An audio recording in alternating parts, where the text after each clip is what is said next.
Bien, buenos días, hermanos, hermanas. Aprovechamos siempre de saludar a quienes tienen la oportunidad de sintonizarnos a través de la página web en www.Iglesia Cristiana La Serena. Y queremos también, como decía la oración de nuestro hermano, que el Señor nos hable y sobre todas las cosas que aquellos que hemos nacido de nuevo espiritualmente podamos tener la fuerza que no está en nosotros, que está en nuestro Señor y en su Espíritu Santo, de poder obedecer esta palabra. El día de hoy vamos a continuar con el estudio que iniciamos ya algunas semanas, hace varias semanas, relacionado, y el título es El Evangelio y la Verdad. Y les recuerdo que el propósito de esta serie de estudios y el propósito de profundizar en ellos radica en el hecho de que hoy día vivimos una época donde la relatividad, el relativismo, el concepto de una verdad absoluta está completamente distorsionado y vivimos tiempos realmente peligrosos porque todo, desgraciadamente, depende de la conveniencia o, como dice el refrán, del prisma con que se mire. Y nos damos cuenta que en virtud de eso existe lo que existe el día de hoy a todo nivel donde los valores principales que sustentan cualquier sociedad, ¿no es cierto?, independiente del concepto propio de la Biblia, pero en cada sociedad humana en la historia, se han levantado valores y principios que de alguna manera garantizan, por así decir, ¿no es cierto?, el bienestar de una gran mayoría de ciudadanos y evita que nos matemos unos a otros. Y esa es la verdad de las cosas. Ahora, tenemos que reconocer que todas las leyes morales que rigen en cualquier sociedad del mundo, y esto está corroborado por estudios sociológicos, todas las sociedades del mundo tienen un sistema moral, ¿no es cierto?, en el cual están incorporados expresa o implícitamente los 10 mandamientos, por ejemplo. Por lo tanto, en toda sociedad el asesinato es penado, por ejemplo. En toda sociedad el adulterio es penado, en toda sociedad el robo es penado. Por lo tanto, cada una de esas instancias está puesta ahí y está tomada específicamente o tangencialmente de lo que es en los 10 mandamientos, por ejemplo. Entonces nosotros estamos frente a una realidad que hoy día pretende derribar todos aquellos valores que en definitiva surgen como protección para la misma sociedad humana. Y es así como nos damos cuenta, ¿no es cierto?, que la relatividad abarca principalmente todos los aspectos morales. Y obviamente cuando una sociedad, no importa cuánto avance en lo económico, no importa cuánto se desarrolle en lo tecnológico, cuando una sociedad comienza a corromperse en lo moral, esa sociedad ha firmado su sentencia de muerte. Lo vemos en los grandes o en los países desarrollados desde el punto de vista material, ¿no es cierto?, países, sobre todo de la orbe anglosajona, donde básicamente toda la prosperidad que ellos alcanzaron venía del hecho de seguir la Biblia prácticamente como la constitución de su país. Sin embargo, hoy día, al renunciar a esos mismos principios, encontramos que se encuentran sumergidos no solamente en una crisis económica que efectivamente está derrumbando el sistema existente, sino que sobre todas las cosas hay una total un derrumbamiento de todo el sistema moral que hace que efectivamente la cosa se agrave aún más. Chile, desgraciadamente, es un país que está muy bien catalogado desde el punto de vista económico, desde el punto de vista de su manejo comercial, pero desgraciadamente para entrar, como dicen los mismos economistas, a las grandes ligas, va a tener que hacer concesiones dentro de los próximos años, como leyes de aborto, leyes de matrimonios homosexuales, porque eso es lo que dicta, en definitiva, el concepto de modernidad. Así es que estamos frente a una sociedad nuestra, propiamente tal como chilenos, en la cual nos enfrentamos a este concepto de la verdad relativa. Y es por eso que se abren debates en aspectos morales que ni siquiera debieran debatirse, ¿no es cierto? Pero se abren los debates porque efectivamente ya las líneas, ¿no es cierto?, de protección han sido corridas o en muchos casos ya desgraciadamente eliminadas. Entonces, esa es la razón de por qué estamos estudiando el Evangelio y la verdad. Porque si hay algo que caracteriza a nuestro Dios es que no cambia. Jesucristo es el mismo ayer, hoy y por los siglos. Por lo tanto, sus leyes no son acomodables, sus principios no son negociables. Y vemos también desgraciadamente, y lo digo con mucha tristeza, que aún dentro, y estoy excluyendo con esto las religiones tradicionales como el catolicismo o cualquier otra, ¿no es cierto?, sobre todo en el caso nuestro, el catolicismo, que estamos hablando de aquí a ahí, hay una aberración doctrinal. No ese es el punto. Estoy hablando de aquella área que se llama, o supuestamente se llama, la Iglesia del Señor, la cual ha bajado también sus estándares respecto a la doctrina. Se ha hecho un énfasis las últimas décadas en una situación netamente emocional, y no estoy diciendo con esto que el ser un hijo de Dios no me emocione, pero no puedo basar ni mi obediencia, ni mi crecimiento, ni mi propósito en el Señor en las emociones. La Biblia dice, el corazón es lo más traicionero que tengo. Lo más traicionero que tengo. Pero ¿qué es lo que escuchas tú hoy día? Mayoritariamente es, escucha tu corazón. Haz según tu corazón. No importa lo que hay en tu mente. Escuchaba a una mujer que ya prácticamente o está endemoniada o tiene esquizofrenia.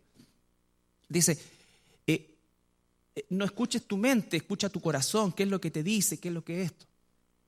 Entonces, estamos viendo que eso, ¿no es cierto? Y estamos hablando de una reunión donde habían por lo menos 5.000 personas, donde no existía la Biblia, donde solamente se estaba contando la experiencia de esta persona, ¿no es cierto? Y que ciertamente era una situación, como digo, que ya rayaba en lo burdo, en algo realmente desquiciado.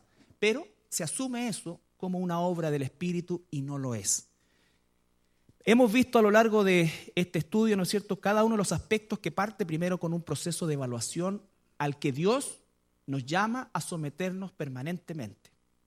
Un proceso de examinación, un proceso de evaluación para determinar en definitiva, en primer lugar, si soy o no soy.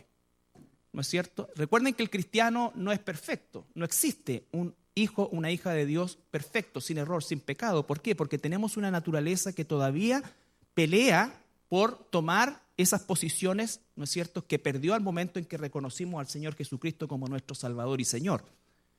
En el momento en que nos arrepentimos, ¿no es cierto?, esa naturaleza se vio por primera vez atacada y va a reaccionar conforme a ese ataque.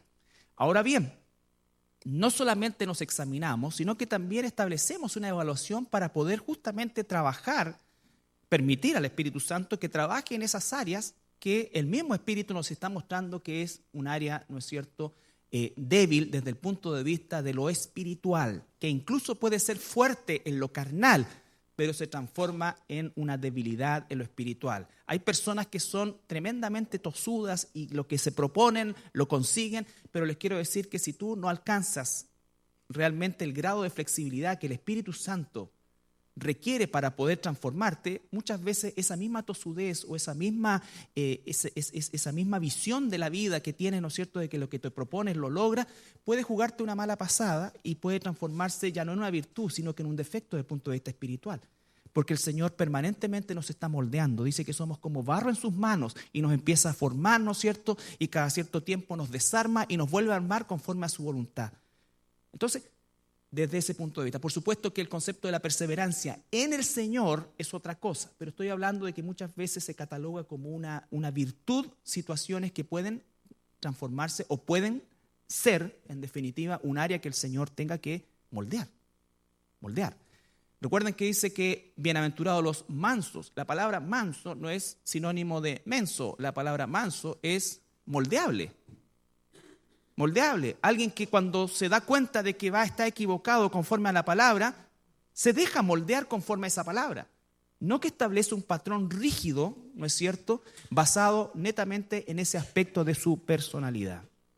La semana pasada vimos, ¿no es cierto?, todo lo que tenía relación con Romanos 12, 1 y 2, en la cual de manera práctica nosotros ya llevamos al hecho de que para ofrecer realmente, para hacer la voluntad de Dios, yo tengo que ofrecer, que decíamos que era algo voluntario, ¿no es cierto?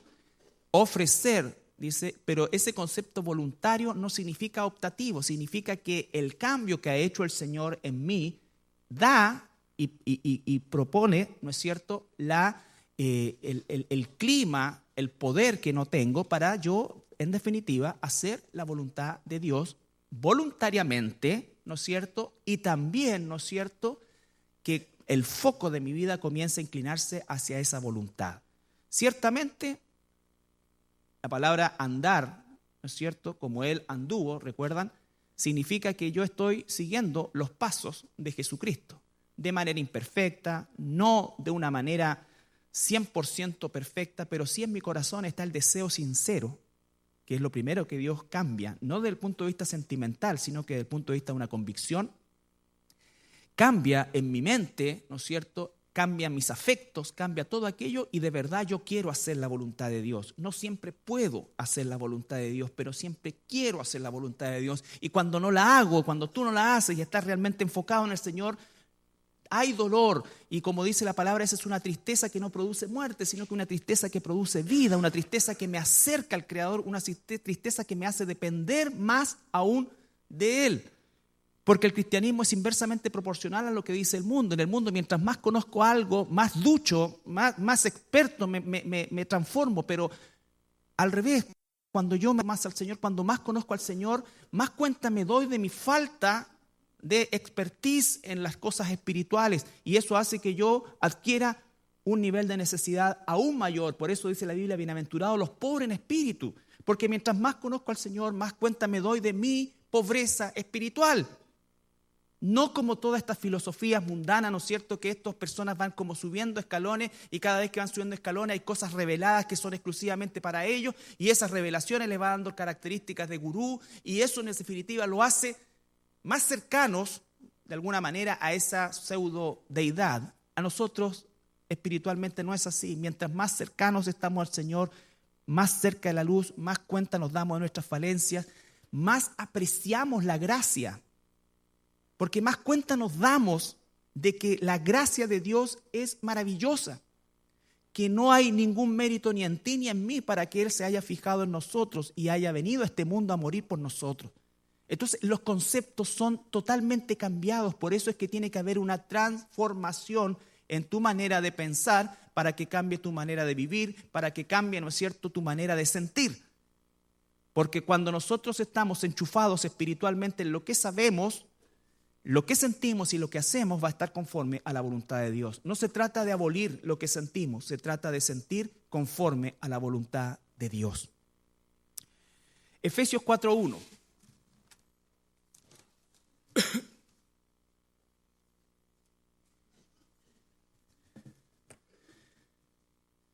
El día de hoy vamos a comenzar a conocer a la tercera persona de este Dios trino, Padre, Hijo y Espíritu Santo.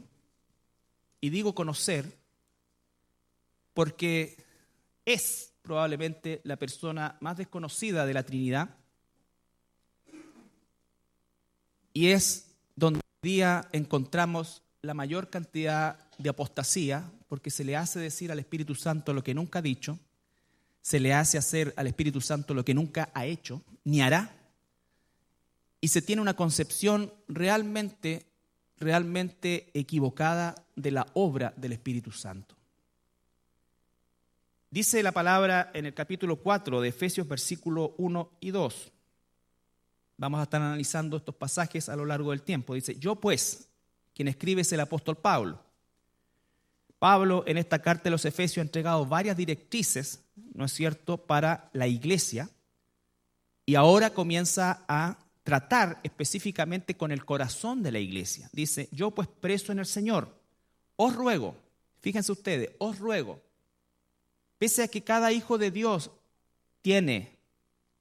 debiera tener la necesidad de buscar a Dios, Pablo usa la palabra os ruego porque él reconoce en él mismo la lucha espiritual por hacer la voluntad de Dios. Él quiere hacerla, igual que tú y que yo, pero siempre encuentra ese impedimento de nuestra naturaleza carnal. Ahora tenemos la fuerza, el poder que nos da el Espíritu Santo para vencer esa naturaleza. Y Pablo dice, yo os ruego, pues preso en el Señor, os ruego que andéis como es digno de la vocación con que fuisteis llamados. Andéis, y la palabra andar ahí es la palabra griega paripateo, que significa seguir un modelo. Es como jugar, les dije, mensajes anteriores al monito mayor. Jesús salta, yo salto. Jesús se rodilla, yo me arrodillo. Eso es paripateo, que sigues un modelo. No sigues tu propio instinto, no sigues tu propio corazón, no sigues tu propio sentimiento. Hay un modelo preestablecido que nosotros tenemos que seguir. Jesús nos dijo, mira, te salvé, listo, me reconociste, perfecto, y mira, haz como tú creas, ¿no es cierto?, y nos vemos al final de tus días. No, dice, aquí está el modelo. Esto es lo que tú tienes que seguir cada día de tu vida. Eso es la palabra paripateo. Entonces dice, andéis como es digno de la vocación que fuisteis llamado. La palabra vocación ahí es klesis, que significa llamado con un propósito. Llamado con un propósito. Y eso es lo que ha hecho el Señor, nos ha llamado con un propósito. A andar. Andar significa seguir ese modelo. Hay un propósito en seguir ese modelo. Si nosotros no seguimos ese modelo, no podemos estar en el propósito de Dios. Y es eso lo que en definitiva nosotros tenemos que cada día, como dice la evaluación, cotejar. Estamos hablando conforme al modelo, estamos caminando, estamos pensando, estamos decidiendo conforme a ese modelo o estamos siguiendo nuestro propio instinto. Ese es el punto. El cristianismo, cuya palabra, ¿no es cierto?, originalmente era una palabra peyorativa, ¿no es cierto?, se transformó en lo que nos identifica hasta el día de hoy porque somos seguidores de Cristo. En el original griego la palabra es pequeños cristos. Vale decir que lo que nuestro Señor hace, nosotros lo hacemos a una escala propia, pero lo hacemos porque queremos hacerlo. No pretendemos ser Dios, jamás. Queremos seguirle porque le amamos. Y porque Él nos ama primero que nosotros y sabemos que aunque haya cosas que no tengamos completamente o pleno conocimiento, sabemos que Él es verdad y sabemos que realmente Él está obrando para nuestro bien y no para nuestro mal. Entonces, ese aspecto es fundamental, lo que se llama paripateo, seguir este modelo. Klesis, fuimos llamados con un propósito. Fuimos llamados con un propósito. Hay un propósito en tu vida, hay un propósito general y hay un propósito individual. Nunca un cristiano va a descubrir su propósito individual si primero no se rige por el propósito general. El propósito general es que seamos santos, que le alabemos, que le busquemos, que permitamos ser transformados. Todo eso es común a todos nosotros, que no dejemos de congregarnos, que oremos, que nos sujetemos a Él. Y en ese concepto va a venir sin duda alguna el hecho, ¿no es cierto?, de que Dios va a revelarte su voluntad individual. Pero mucha gente dice, ¿qué querrá el Señor para mí? ¿Estás orando? No. ¿Estás estudiando? No. ¿Estás congregándote? No. No. Jamás. Estás a expensas de tu forma de pensar, de tus torcidos sentimientos. Esa es la realidad. Entonces dice, yo pues preso en el Señor. Ahora, para poder andar, para poder seguir este modelo, yo tengo que conocer el modelo. Y la única manera de conocer el modelo es por medio de su palabra. Nosotros, si vamos a hablar del Espíritu Santo, no vamos a hablar de lo que sentimos ni de la experiencia mística que supuestamente tuve o tuvo alguien, sino que quiero que tengamos la concepción bíblica de qué y quién es el Espíritu Santo. Porque cuando se nombra el Espíritu Santo, la gente comienza inmediatamente a hablar normalmente de experiencias místicas que pueden ser o no realidad, pero no son la descripción del Espíritu Santo. Ni hablar cuando se habla de la llenura del Espíritu Santo. Parece que la llenura del Espíritu Santo fuese casi una posesión demoníaca que hace que la gente hable incongruencias, porque eso no es hablar en lenguas, y comience a hacer cosas totalmente descontroladas. Totalmente descontrolado, y a eso le llaman llenura del Espíritu Santo o que la temó el Espíritu Santo. Yo debo decirles que ese no es el Espíritu Santo, porque el Espíritu Santo es Dios y no muda, no muta, no cambia y opera exactamente igual como siempre ha operado. El Espíritu de verdad, la acción del Espíritu, dice la palabra, el Señor Jesucristo en el Evangelio de Juan, que el Espíritu Santo nos va a enseñar la verdad. Tiene una función de enseñanza, tiene una función transformadora, tiene una función intercesora, tiene una función de discernimiento. Es Dios dentro de nosotros. Hay gente que le ora al Espíritu Santo y la Biblia dice que jamás se le ora al Espíritu Santo, se ora a Jesús por medio del Espíritu Santo. Pero no es el Espíritu Santo el Señor de la iglesia. El Señor de la iglesia es Jesús. Por ejemplo, yo he escuchado aberraciones que dicen, en este momento declaramos al Espíritu Santo el Señor de la iglesia. El Señor de la iglesia es Jesús. No crucificaron al Espíritu Santo, crucificaron a Jesús. Padre, Hijo y Espíritu Santo. El pueblo cristiano ignora eso. Vive en un analfabetismo bíblico espantoso que le hace creer todas estas babosadas que se ven en función del Espíritu Santo y que el Espíritu Santo jamás ha hecho, ha dicho, ni se ve en la Escritura. Entonces ese es el viaje que queremos emprender durante estos pasajes, durante estos mensajes, mejor dicho, no pasajes. Pero quiero sentar bien las bases, hermanos, porque muchas veces se me critica o se critica a la iglesia porque la iglesia es pura doctrina. Y yo quiero decirles que lo único, así como los padres, ¿qué es lo que los padres decimos muchas veces? Pucha, yo lo único que puedo dejarle a mi hijo es una buena educación, ¿no es cierto? Yo lo único que puedo dejarle es una doctrina sana. Que la utilidad que Dios haga de mi vida sea una doctrina sana. Además es lo único que realmente puedo dejarle, no puedo dejarle una experiencia personal, plata menos. ¿Ya? Entonces, si no conocemos la doctrina, la palabra doctrina aparece 140 veces en el Nuevo Testamento, aparece 10 veces más que la palabra amor. Porque el propósito de Dios es que tú sepas para que no seas engañado por el amor de Dios. No seas engañado una y otra vez, una y otra vez. Entonces, si no hay doctrina, no hay conocimiento del Espíritu Santo.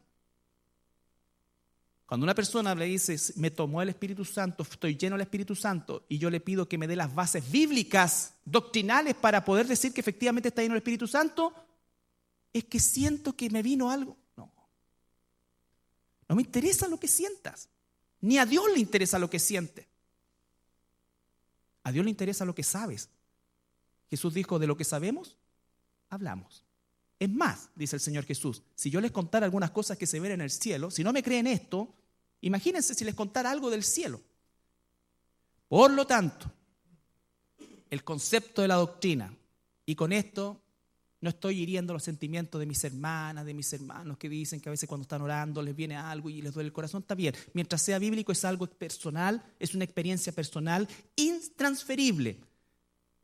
El púlpito no es el lugar para transferir experiencias. Yo no puedo decirle, mira, anoche hermano, yo fíjate que estaba orando y de repente me vino un éxtasis y vi el cielo y se me apareció el ángel Gabriel y me dijo, tú estás en tu derecho de creer si es verdad o no. Pero eso no es lo que Dios me manda a hacer ni a edificar en base a eso. Lo que Dios me manda a decir es lo que la palabra dice. El apóstol Pablo dice, y habla hasta en tercera persona, mira, yo conozco a alguien que lo llevaron al tercer cielo y vio cosas que nadie vio, pero eso no es lo importante. Es más, el Señor, para asegurarse que yo no me ensoberbeciera, me dejó un aguijón en la carne para que cuando me dé la tentación de, oye, pero es que yo...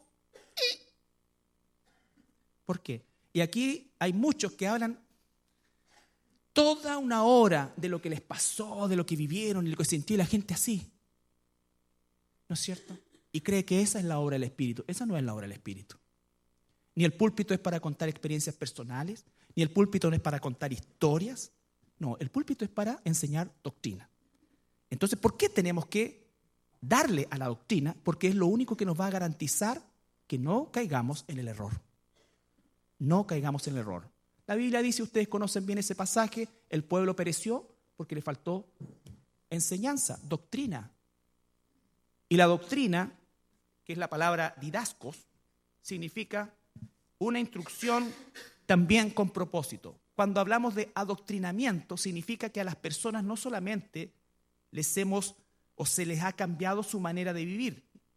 Cuando te digan, por ejemplo, oye, empezaste a leer la Biblia y te lavaron el cerebro, tú tienes que decirle sí y harto que lo necesitaba.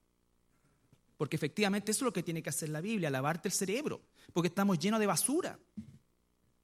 Llenos de basura. Acumulada durante los años de ver y escuchar puras porquerías. Y entonces viene la Biblia y empieza un proceso de lavado. Claro que sí.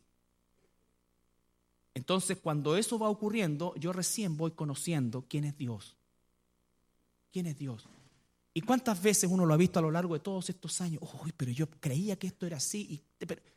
No sabía cómo ni siquiera explicarlo, pero ahora sé que es así. Sé que es así. Sé que es así.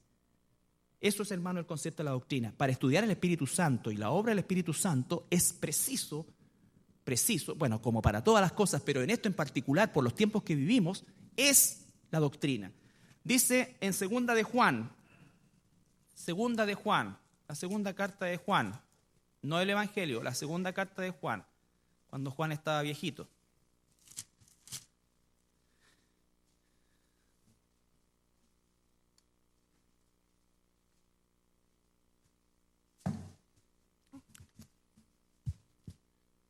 Segunda de Juan, versículo 4.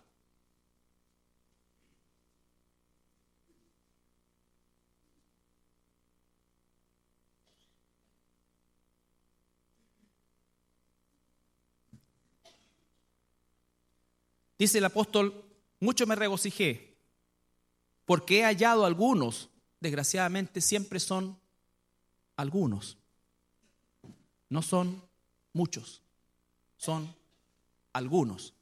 El camino es angosto, la puerta, o al revés, pero las dos cuestiones son estrechas. El camino y la puerta. Entonces, tenemos que nosotros saber que siempre son algunos. Pero hay un regocijo en el apóstol, porque dice, he hallado algunos de tus hijos, ¿qué cosa? Andando, paripateo, en la verdad, conforme al mandamiento que recibimos de el Padre. Entonces, andando en la verdad. ¿Cómo es que tú puedes andar en la verdad? ¿Cómo es que yo puedo andar en la verdad si no conozco la verdad? Jesucristo dice en Juan 8:41, ¿no es cierto?, que la verdad los hará libres. Dice, si ustedes permanecen en mi palabra, conocerán la verdad, serán verdaderos discípulos, lo que significa que hay falsos discípulos. ¿Cómo es que yo distingo un falso discípulo de Jesús?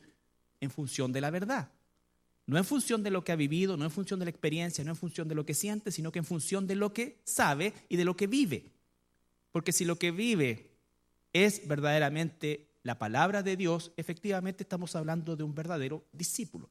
Está luchando por hacer esa palabra de Dios, está luchando verdaderamente, pero lo está haciendo no como una carga, sino como un deleite. Se deleita en la batalla, se acongoja cuando no puede responder como el espíritu que está dentro de nosotros quisiera, pero el mismo espíritu nos reanima, nos levanta, ¿no es cierto?, y nos vuelve a colocar en el camino. Pero cuando una persona dice, es que una lata leer, es que una lata ir, es que una lata esto, y todo, esa persona no puede ser cristiano. No puede ser. Porque hay algo dentro de mí que es sobrenatural, algo dentro de ti que es sobrenatural, que pide eso, quiere eso, busca eso. Y tú te encuentras en el terreno de la lucha espiritual, donde efectivamente tu naturaleza carnal te va a llevar a querer hacer cualquier otra cosa, pero tú tomas la decisión, como lo veíamos la semana pasada, de decir, apago el televisor y estas 2 horas que voy a estar frente al televisor, voy a estar frente a la palabra porque quiero estar frente a la palabra.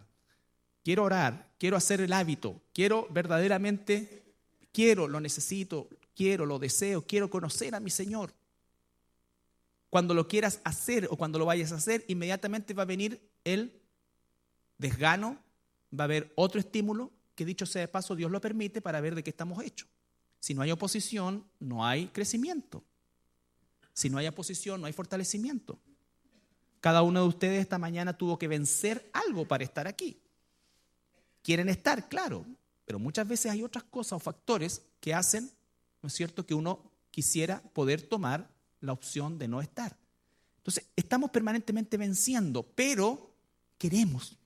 ¿Por qué? Porque hemos nacido de nuevo.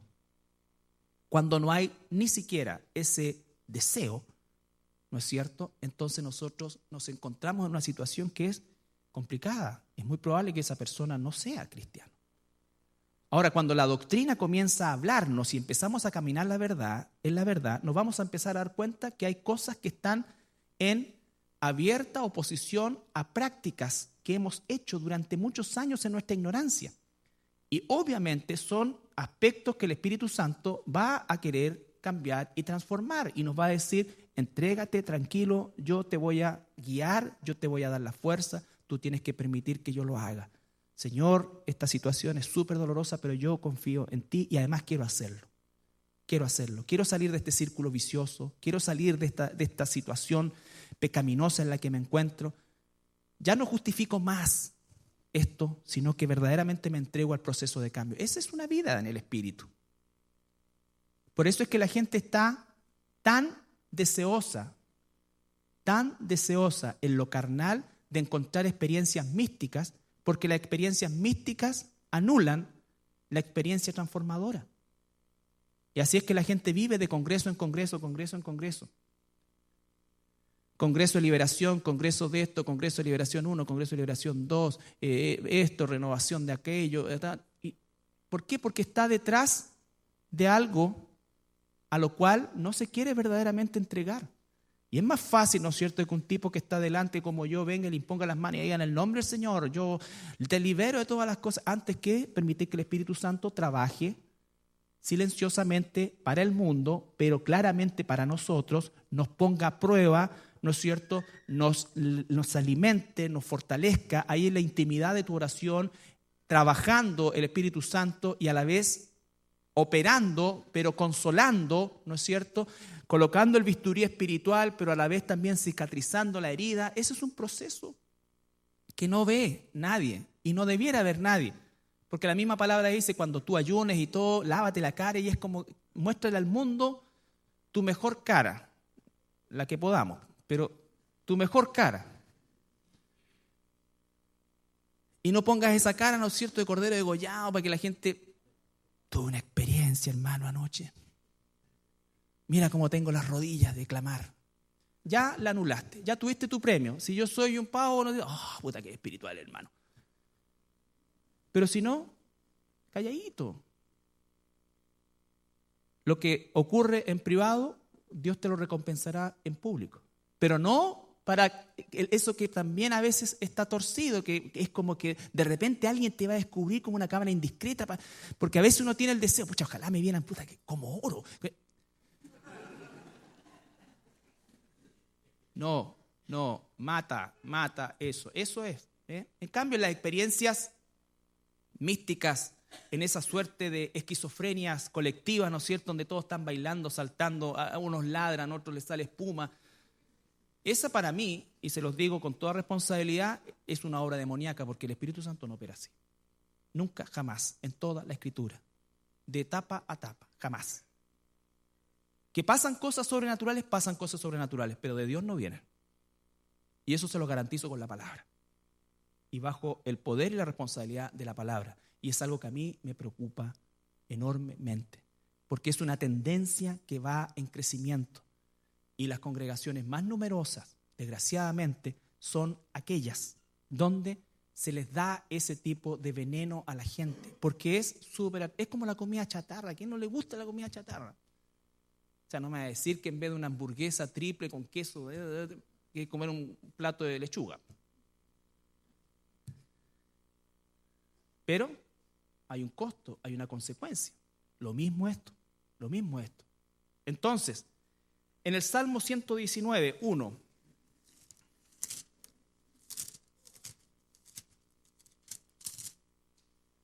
Salmos 119, entre paréntesis, el Salmo 119 es el capítulo más extenso de toda la Biblia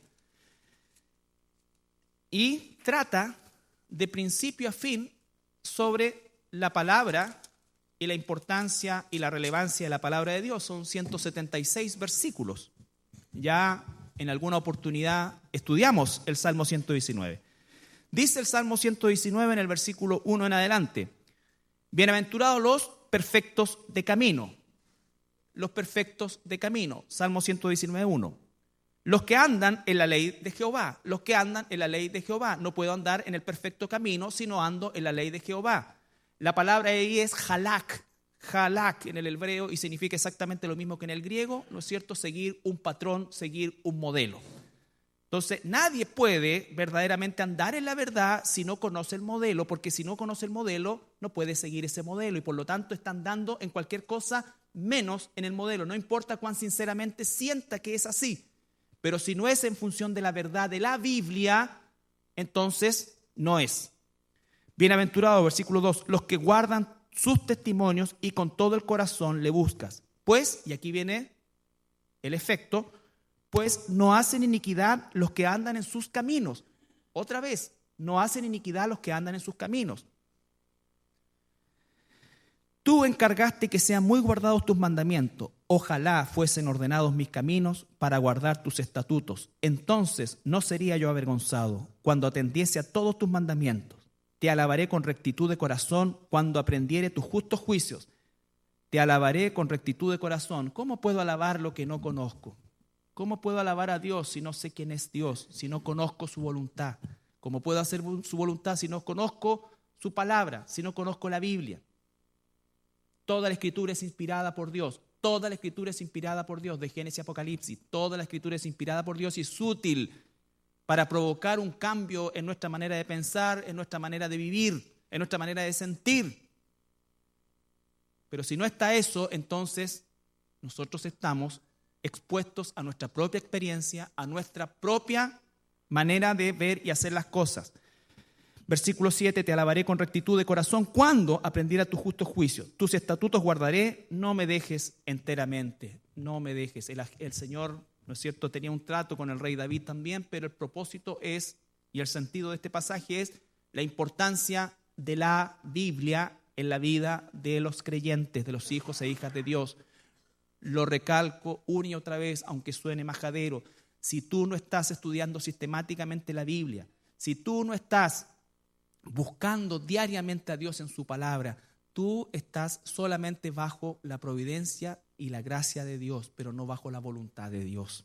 Eso significa que si hay terremoto, ¿no es cierto?, si hay esto, lo que pueda pasarle a los inconversos te va a pasar también a ti.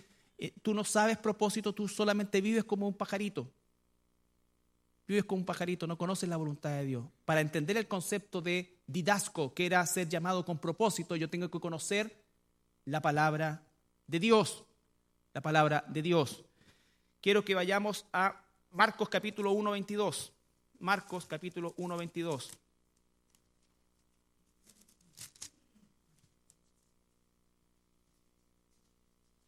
Evangelio de Marcos capítulo 1, versículo 21 y 22.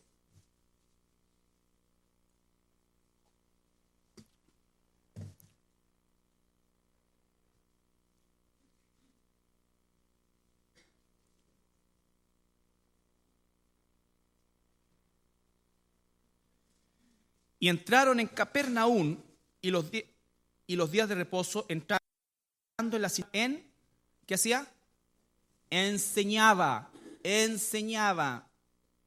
Jesús no empezaba enseñaba. Si no hay enseñanza, no hay bendición. ¿Y qué cosa? Y se admiraban de su doctrina, porque les enseñaba como quien tiene autoridad y no como los escribas. ¿Por qué? Porque Él es la palabra. Él es el verbo. Esa es la autoridad de la Biblia. La misma autoridad de la palabra de Jesús es la autoridad de la Biblia. Él dijo, yo no digo nada que no escucho al Padre. Entonces, la enseñanza es fundamental. El mismo Marcos, capítulo 7, versículo 7.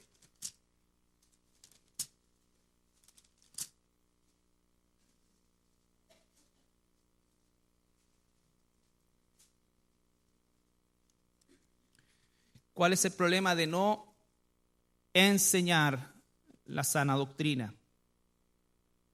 Jesús le dice a los fariseos, que eran doctores de la ley, pues en vano me honran, enseñando como doctrina mandamientos de hombres. Estamos llenos de enseñanzas, de mandamientos, de experiencias, de cosas que son de hombres, no de la palabra de Dios. Judas 3, no el Iscariote, por supuesto.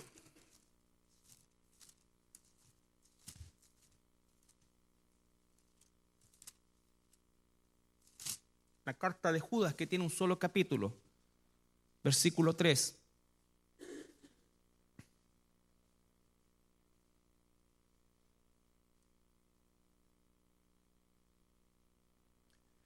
Amados, por la gran solicitud que tenía de escribiros acerca de nuestra común salvación, me ha sido necesario escribiros exhortándoos que contendáis ardientemente por la fe que ha sido una vez dada a los santos, porque algunos hombres han entrado encubiertamente, los que desde antes habían sido destinados para esta condenación, hombres impíos que convierten en libertinaje la gracia de nuestro Dios y niegan a Dios, el único soberano, y a nuestro Señor Jesucristo.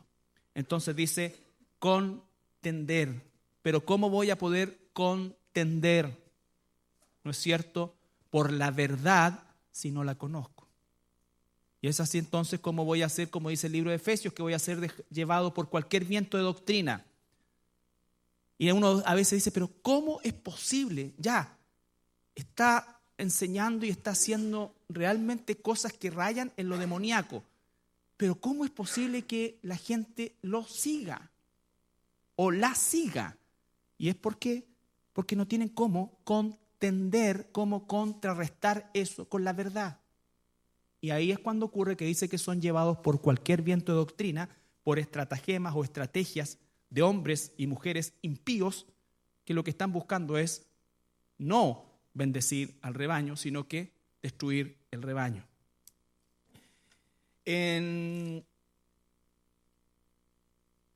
Timoteo, primera de Timoteo.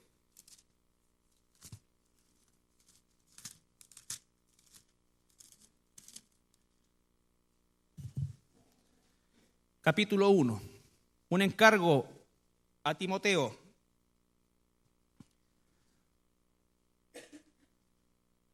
Como te rogué que, versículo 3, capítulo 1, versículo 3, como te rogué que te quedases en Éfeso cuando fui a Macedonia para que mandases a algunos que no enseñen diferente doctrina, ni presten atención a fábulas, genealogías interminables que acarrean disputas más bien que edificación de Dios, que es por fe. Así pues te encargo. Pues el propósito de este mandamiento es el amor nacido de corazón limpio y de buena conciencia y de una fe no fingida.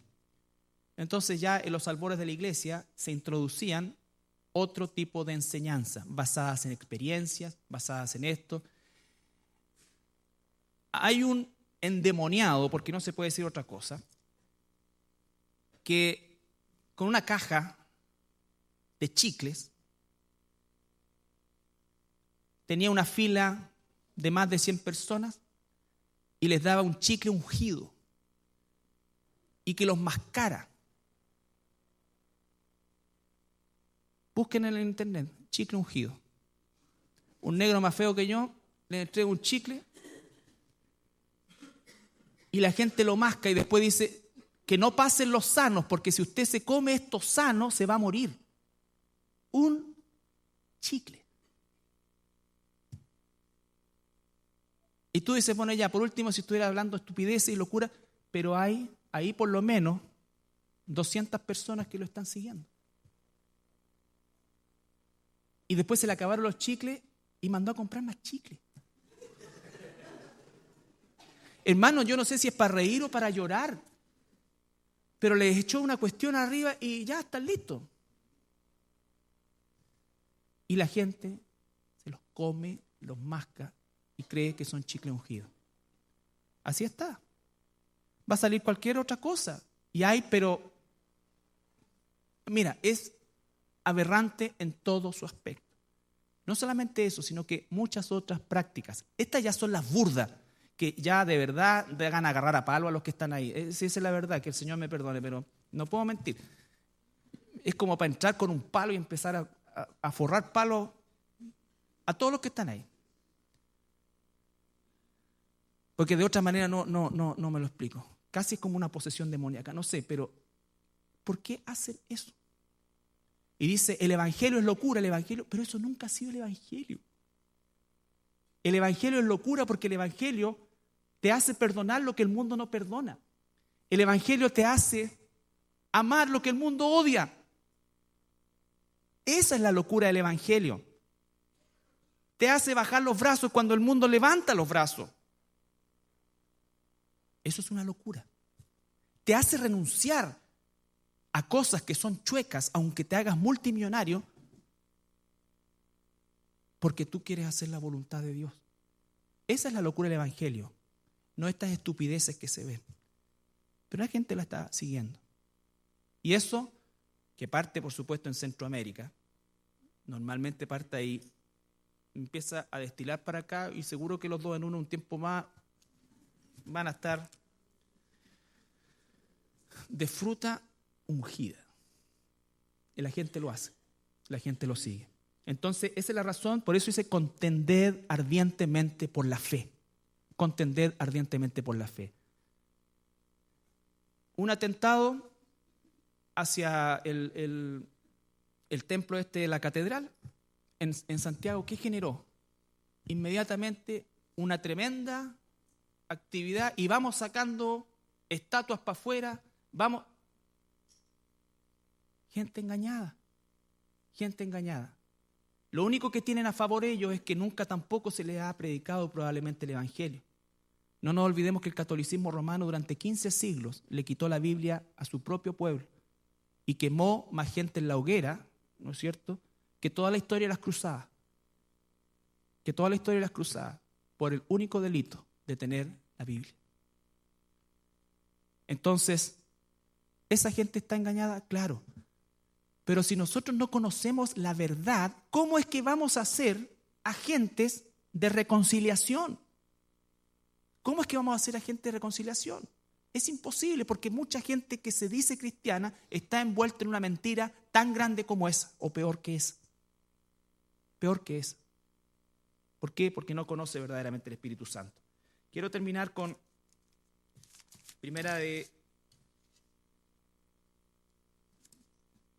en Gálatas. Vamos a terminar con Gálatas 5:16. Esta era solamente la introducción. La próxima semana, no se asusten, la próxima semana vamos a comenzar este estudio acerca de la obra del Espíritu Santo. La obra del Espíritu Santo, a conocer el Espíritu Santo, y espero que cada uno de ustedes profundice en su palabra, en su Biblia. A esta altura, todo buen cristiano que quiere realmente, contéstenos más, dígale que nos quedan, que prende el horno. Nosotros, todos los que estamos acá, ya debiéramos tener una Biblia con concordancia buena. ¿Ya? Esas Biblias que están allá adelante, que son de esas así, que no tienen ninguna cosa y que son de un papel ronedito así, esa es para las personas que a lo mejor vienen por primera vez, pero no para ustedes, no para los hijos. Tú tienes que tener tu espada y tienes que tener concordancia.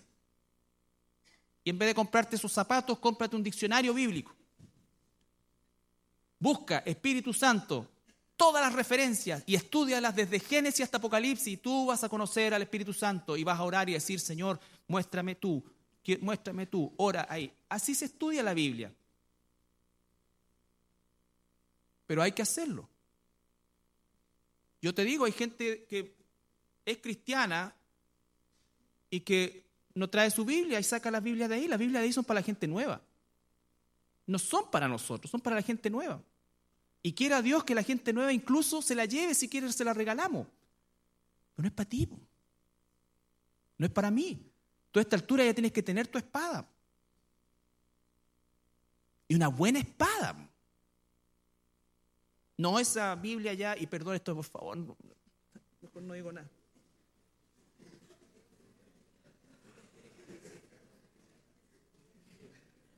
Esas Biblias que son como forradas con blue jean y todo. Niños, no, cómprense una buena Biblia, con buena letra, con harta concordancia, con arqueología, con todo. 30 lucas. 30 lucas. Regálense eso para el cumpleaños, para esta cuestión, no sé. Pero ya debes tener tu espada. ¿Para qué? Para que tú sabes que llega un momento en que si te cambian la Biblia, que es una cosa que pasa a veces, como que te pierdes. Porque ya estás tan acostumbrado a tu espada, entonces, aquí. Y eso no tiene que ver, porque el cristianismo no consiste en un cambio intelectual solamente, sino que en un cambio conductual. Tu conducta cambia. Tu conducta cambia, tus hábitos. Entonces, hagan eso.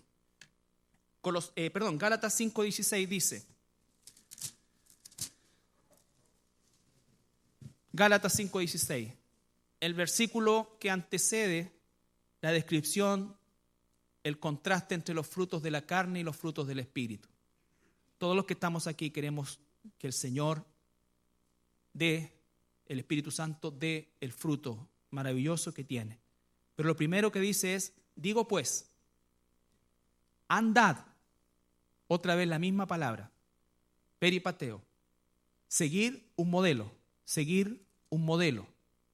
No seguir lo que creo, no seguir lo que pienso, no seguir lo que me dicen, seguir lo que sé, el modelo de Jesucristo. Si la enseñanza no está basada en Jesucristo, tú vas a detectar inmediatamente que no es así.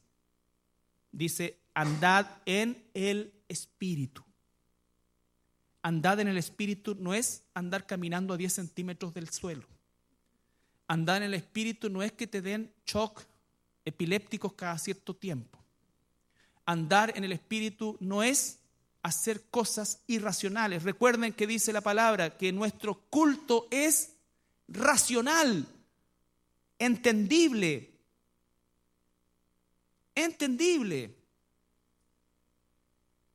Si aquí ocurren cosas irracionales, dice el apóstol Pablo, y entra un indocto, un inconverso, ¿no va a creer que están locos? Por supuesto, estamos de patio. Si abren la puerta ahí está todo esto. ¿Qué es eso? ¿Significa eso que nosotros no vamos a tener una? No, pero el Señor dice claramente, en tu casa, mira, si querés tírate al lodo, haz lo que quieras porque es tu tiempo personal con el Señor. Pero en la iglesia háblate 5 palabritas con propósito y escriturales. Y si tú dices, es que no puedo tener control, no. El Espíritu siempre está sujeto, dice, al profeta. Si no existe eso, entonces significa que no es el Espíritu el que nos está controlando. No es el Espíritu el que nos está controlando. Y con esto no estoy diciendo, hermanos, que no sintamos emoción. La alabanza, si tú quieres levantar las manos, si tú quieres realmente, porque la alabanza no es para nosotros. Cuando la gente dice, uy, no me gustó la alabanza, qué bueno porque no era para ti, es para el Señor, cántale. Cántale. Si esta cuestión no es un recital, es guiarte a alabar al Señor y cantar con sinceridad, porque muchas veces los cristianos nos cuidamos de decir mentiras, pero muchas veces no nos cuidamos de cantar mentiras. Señor, eres lo único en mi vida. Entonces, es para pensar, nunca suelten la mente del corazón. Cuando soltamos la mente del corazón, queda la tendalá. Porque ahí está la traición más grande, o el traicionero más grande, el corazón. El corazón sujeto a una mente espiritual, ni un problema. Lo que hagas, lo que sientas, va a ser sincero, verdadero y racional. Dice entonces, andad en el Espíritu y no satisfagáis los deseos de la carne. Este pasaje que es tan cortito y que pareciera tan fácil, es justamente el ancla de todo el estudio que vamos a comenzar la próxima semana, conociendo al Espíritu Santo para poder andar en el Espíritu, para poder ser llenos del Espíritu, para poder realmente hacer la obra del Espíritu en nosotros y no tener confusión al respecto. Por eso es que, aunque fue un poco latero el día de hoy, el propósito era incentivarlos a la doctrina, incentivarlos a buscar, a escudriñar, a esforzarse, a querer, a cambiar esa desidia que muchas veces nosotros tenemos para el estudio de la palabra, a realmente cambiar de conducta, que tú tengas un hábito con la palabra. Hemos hecho un esfuerzo técnico en la página web, están todos los estudios, están ordenaditos, están ahora claritos. Todo eso es para que tú puedas continuar en el mismo tenor, puedes escuchar, detenerte, ¿no es cierto?, limpiar, porque seguramente hay cosas que no te van a servir, pero profundizar en eso. Pero si no lo haces, hermano, hermana, vas a caer otra vez y vas a estar en peligro de ser engañado y de ser engañada. Y el único que te puede sacar de eso no es un pastor, el que te va a sacar de eso es la palabra de Dios. Es la palabra de Dios. Si un pastor no te habla la palabra de Dios, si un hermano no te habla la palabra de Dios, no te va a sacar. No te va a sacar. Es una decisión personal. Y yo les ruego de todo corazón, que escudriñen la palabra de Dios. Escudriñar la palabra de Dios no es solamente leerla, es buscarla, aplicarla. De esto que hoy día aprendiste, la importancia de la doctrina, ¿qué es lo que vas a hacer con eso? Si sales de aquí con la convicción de que la doctrina es fundamental, no es importante, es fundamental, no puede pasar otro día más sin que tú comiences a darle la importancia que tiene. Si no, es pérdida de tiempo. Es pérdida de tiempo. Yo confío en el Señor que tú lo vas a hacer. Confío en el Señor realmente que tú vas a querer ese cambio porque amas al Señor. Para que un día se transforme en un deleite. Pero primero es el hábito, la conducta. Nos ponemos de pie para orar.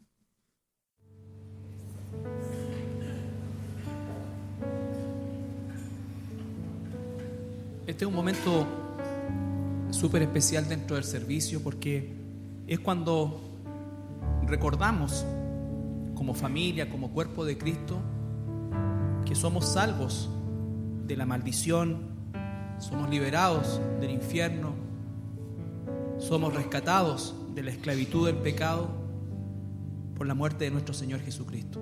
Su muerte y resurrección son el fundamento de nuestra vida como cristianos. Sin la muerte no hay perdón y sin la resurrección no hay esperanza. Por eso es que este tiempo es tan importante, porque estamos recordándolo como familia con los implementos que Él nos dijo, un poco de vino y un poco de pan, que representan el sacrificio que Él hizo por nosotros. Pero también lo ocupamos como una oportunidad de hacer un llamado abierto a quien nunca ha hecho una decisión por el Señor Jesucristo. Y lo hacemos en este momento porque no hay mejor instancia que el recordar que Jesús murió por nuestros pecados. Y ese momento y este tiempo, antes de compartir la Santa Cena, es para que aquellas personas que nunca han hecho una decisión por el Señor Jesucristo, que están quizás engañadas, que no conocen, que a lo mejor vienen por primera vez, que a lo mejor tienen una religión pero no tienen la salvación, que a lo mejor tienen una creencia pero no tienen una certeza, porque el único que puede hacer todo eso es el Señor Jesucristo. Yo hago este llamado a las personas que nunca han hecho una oración para abrirle su corazón y entregarle su vida al Señor Jesucristo, para, si quieren hacerlo en este momento, ahí en el lugar donde se encuentra, la hagan, y la hagan con sinceridad. Y si es así, entonces el Señor vendrá en la forma del Espíritu Santo, en la persona del Espíritu Santo a tu vida, y vas a necesitar el crecimiento, y para eso existe la iglesia, esta o cualquier otra donde se predique la Biblia y solo la Biblia. Si tú quieres recibir al Señor Jesucristo esta mañana, te invito a que puedas repetir conmigo esta oración. Señor Jesús, me presento en esta mañana delante de ti, reconociendo que soy pecador y que no tengo salvación. Señor, reconozco que tú moriste por mis pecados, que resucitaste para mi esperanza. Y en esta hora, Señor, me arrepiento de todos mis pecados. Me arrepiento, Señor, también de cualquier cosa, Padre, que haya impedido el conocerte. Y en esta mañana te entrego mi vida para que tu Espíritu Santo venga sobre mí y desde hoy yo pueda ser llamado tu hijo, tu hija. Gracias, Señor, en tu santo nombre. Amén. Si tú has hecho esa oración con sinceridad, con el deseo sincero de que el Señor Jesucristo venga en la persona del Espíritu Santo a tu vida, eso ha ocurrido. Y ya eres mi hermano, mi hermana. Y necesitas, vuelvo a insistir, crecer. Necesitas ser guiado. Necesitas ser direccionado. Para eso el Señor puso la iglesia. La iglesia no es una opción en la vida de un cristiano, es una necesidad absoluta. Es la forma como Dios ha establecido que sus hijos se reúnan, se amen, se cuiden se corrijan y crezcan juntos.